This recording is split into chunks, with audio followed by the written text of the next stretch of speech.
Масавае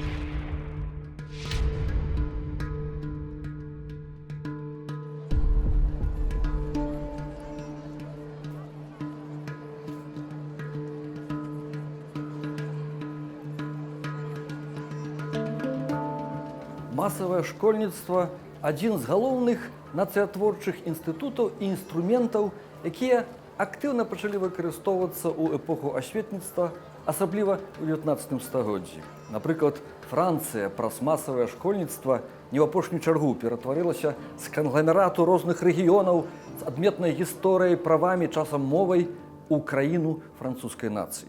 Невыпадкова ў Беларусі ва ўсе часы дзяржаўная ўлада найперш надавала надзвычайнае значэнне масаваму школьніцтву. Толькі праблема была ў тым, што вельмі доўга ўлада ў Беларусі не была беларускай. І пра масавае школьніцтва апошняга стагоддзя мы пагаворым з культуролагам Андрэем Расінскім.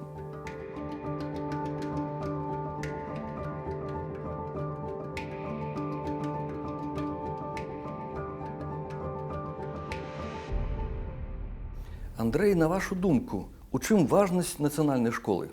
Национальная школа з'являецца в эпоху друку і з'являецца адной з падставовых момантаў першае стварэння нацыі, па-другое стварэння грамадзяніна адпаведнай дзяржавы. І увогуле за апошнія 100 гадоў у нас адбыўся пераход ад культуры друку да культуры мультымедыяльнай, якая прадугледжвае іншыя варыянты, чым гэта было ў часы асветніцтва, чым гэта было ў 19 стагоддзі. Але значэнне школьніцтва хіба не паменшылася? Не паменшылася, яна застаецца вельмі вялікім. Школьніцтва разам з прэсай і разам з мапамі, разам з правядзеннем перапісаў, яна ёсць такой матрыцай, якая стварае нацыю. І можа быць, адным з паказчыкаў стану школьніцтва з'яўляюцца падручнікі. І такое пытанне, як эвалюцыянавалі беларускія падручнікі за апошнія дзесяцігоддзі? Яны эвалюцыянавалі наступным чынам. Чалавек, калі взять савецкі масавы падручнік, то савецкі школьнік мусіў засвоіць нават не беларускую мову, не украінскую мову, не кіргізскую мову, нават не рускую мову, ён мусіў засвоіць так званае навамоўе. Навамоўе – гэта мова таталітарнай улады ў камуністычным варыянце, і падставовымі яе рысамі мова з'ездаў камуністычных, газеты «Праўда», і падставовымі яе рысамі было пошук ворагаў увесь час і рэдукцыя, спрашчэння свету. І вось чалавек мусіў засвоіць гэтую мову і стаць такім падданым савецкай сістэмы. І на працягу доўгага часу спачатку гэтае засваенне было калектыўным. Чытанне было калектыўным, пісанне было калектыўным. І потым разам з засваеннем гэтага савецкага навамоўя яно станавілася ўнутраным, і чалавек ператвараўся в самотнага чытача, в тым ліку і дзіця ператваралася в самотнага чытача. І калі яно стала самотным індывідуальным чытачом, такім здольным чытаць, здольным рэфлексаваць, то вся камуністычная сістэма абвалілася. Скажыце, калі ласка, але гэта новамоўе, гэта жаргон расейскай мовы?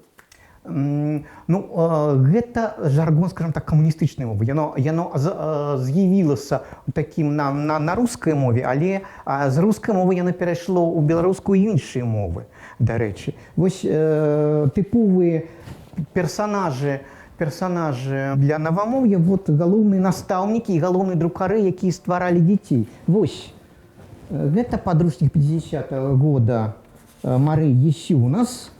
Першае, што бачаць дзеткі, гэта павадыры і верш павадыра. Дарэчы, самі дзеткі, яны на дэманстрацыі. То есть дзеці гэта не проста вучні, яны удзельнікі дэманстрацыі. І дзеці в школе гэта таксама удзельнікі савецкай дэманстрацыі. І гэтая дэманстрацыя мае такі калектыўны характар. Дарэчы, на пачатку у нас быў падручнік Некрашевіча, які был таким абсолютно Подручник чаго? Якого предмета? Подручник родного слова, родной мовы, подручник Лемантар Некрашевича, які быў такі абсолютно прабеларускі. І галоўным дзеці вучыліся ў неаўтарытарнага настаўніка, які вучыў В якім годзе падручнік гэты быў створаны? У 20-х годах ён быў створаны, і яго выкарыстоўвалі даволі доўга, тому што падручнікі не перавыдаваліся до 45-го году. Вот у мяне звязана пытанне, хачу вас все-таки ад гэтага новамоўя агульнасаюзнага прыцягнуць да радзімы. Як выглядала беларускае школьніцтва ў часы БССР? Да, То, что вы пачалі гаварыць. А яшчэ адзін характэрная рыса новамоўя – русифікацыя. То есть гэта падставовы элемент. Калі взять часы БССР, першыя часы, на пачатку беларусізацыі, у нас, я могу сказать так, в 25-м годзе у нас 85-90% было на беларускай мове. Это самы разгар беларусізацыі. Беларусі, это нават пачатак, 25-й, вот есть статистика. А 24-го? Да, да. Значит, 7-10% займалі іншыя мовы, тым ліку руская. Прычым руская мова не была на першым месцы. Яна саступала ідышу. Ну, была, у 25-м годзе ўвогуле было 5 моваў выкладання. Была беларуская, быў ідыш, была польская мова, латышская так само, да, і расійская. Вось. Потым ужо з таго моманту, як беларусізацыя была згорнута, пайшло падзенне беларускай моўнай адукацыі. Ад 1929 года прыблізна. Да. Ну, яны не кожны год давалі статыстыку, на вельмі рэдка давалі статыстыку. 60-е гады ўжо 70% толькі па-беларуску вучацца. Вось. А на пачатку перабудовы ўжо толькі 20. А розніца есть гарадское школьніцтва і вясковае школьніцтва? Да, справа в тым, што асноўнае, на вёсках все было па-беларуску ўвогуле.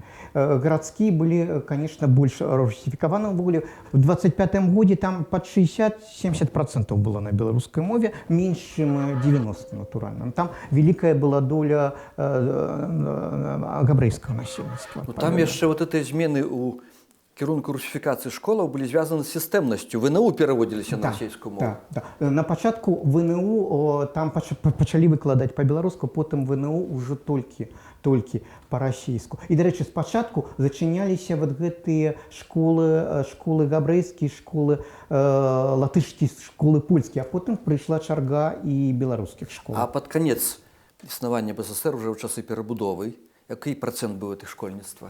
А у нас, калі пачалася перабудова, у нас адбыўся выбух беларускамоўнай адукацыі. У перабудовы не пасля незалежнасці? Нет, вот пачынаючы з 90-х... Пасля незалежнасці? Нет, яшчэ з 90-го года асабліва. Таму што перабудова пачалася ў 1985-м.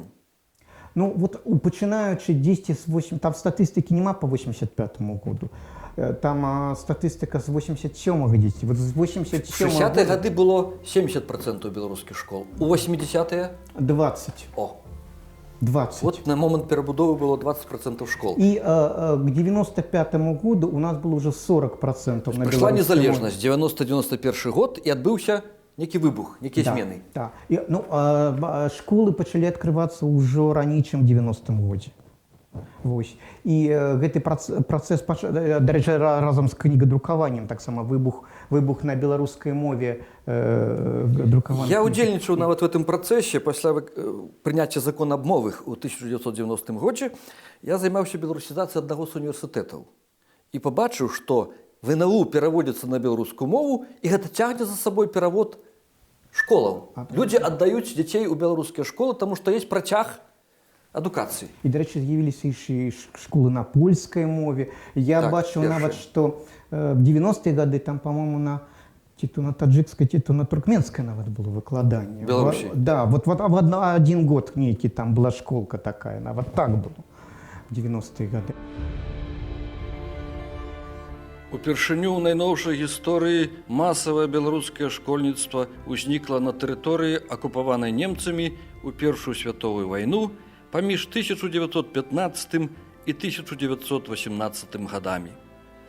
Ахвярная праца нацыянальных дзеячаў прынесла плён. Адкрыліся некалькі сотняў школак, у якіх беларускія дзеці маглі навучацца на роднай мове. Менавіта тады пачынала свой слаўны шлях знакамітая Віленская гімназія. У савецкай Беларусі нацыянальнае школьніцтва найбольш актыўна пашыралася ў 20-е гады падчас гэтак званай беларусізацыі. Ад канца 20-х, пачатку 30-х гадоў 20-го стагоддзя палітыка ўладаў рэзка памянялася. Пачалася планавая, мэтанакіраваная палітыка па ліквідацыі беларускага школьніцтва. Тое ж рабілі польскія ўлады ў заходняй Беларусі. Нягледзячы на адчайны супраціў патрыётаў, гэтая палітыка дала плён. У канцы існавання БССР большасць беларусаў гаварыла ўжо па-расейску. Які быў працэнт до 95-го года, ў 95-м годзе беларускае школьніцтва? 40%, из их 30% в городах. То есть з 20% дошло до 40%. Ім За 4 гады. Імкліва. Причем 30% в городах. І натуральна наступнае пытанне, а як все змянялася на працягу панавання пана Лукашэнкі? Горш стала ситуация горш, чем нават в советский час. У нас теперь на уровне до 10-12 вот так вот процентов школьництва на белорусской мове. А як это в подручниках адлюстроўвалася? Я еще, можно еще сказать, Калі что ласка. отбылася в угле катастрофичная ситуация с дошкольным выхованием. У меня нема информации по дошкольному выхованию ранейшему, но вот с 90-х годов есть информация. В 70 было на початку незалежности до 70% дошкольництва на белорусской мове, так? А в вёсках в угле под 90, под 100. С приходом, со зменой улады, у нас адбылося так, у нас упало гэта дошкольніцтва до знікальных просто адсоткаў, асабліва в городах. І нават в вёсках, вот просто вот ніколі раней такого не было, практычна полова на полову там на русской, на белорусской мове. Вёска русифікавалася. Вот за гэтыя гады ніколі такога раней не было. Это дошкольное выхаванне. Дошкольное выхаванне цалкам. А подручники? А колькасць студэнтаў на беларускай мове адукацыі за гэты час упала в 103 разы. Як эвалюцыянавалі подручники за гэтыя апошнія 26 гадоў? Ну, можно сказать наступное. У нас спочатку были подручники такие белорусоцентричные, Беларусь як незалежная держава. Потом почало гэта все меняться, почали выкидывать авторов, які лічыліся подозронными з подручников,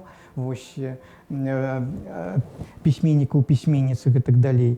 И коли взять подручники по истории, в угле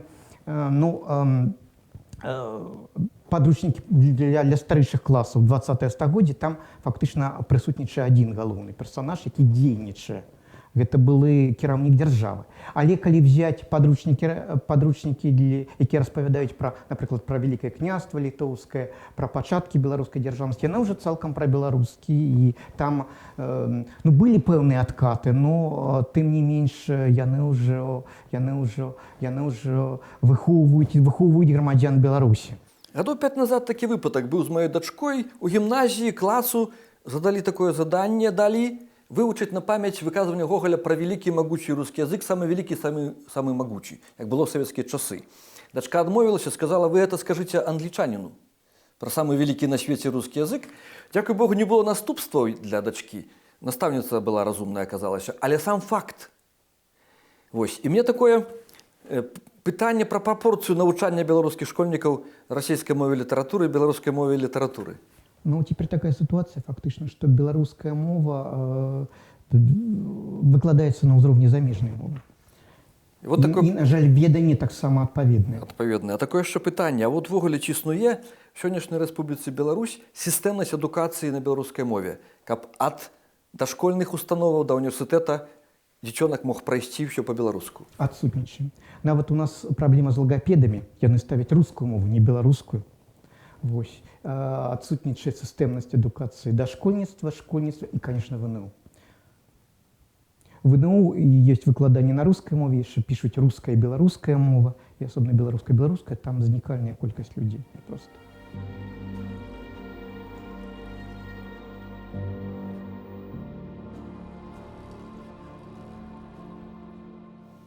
На прыкладзе школьніцтва Беларусі мы бачым, якую сістэмную палітыку праводзілі камуністычныя ўлады, а потым улады Лукашэнкі супраць адной з інстытуцый нацыятворчых масавага школьніцтва. Гэта палітыка складалася з двух частак. Спачатку старанна вынішчалася адукацыя на роднай мове, потым нібыта ішлі насустрач пажаданням бацькоў, якія хацелі, каб іх дзеці першую ступень адукацыю праходзілі па-расейску, каб потым вучыцца па-расейску в НУ.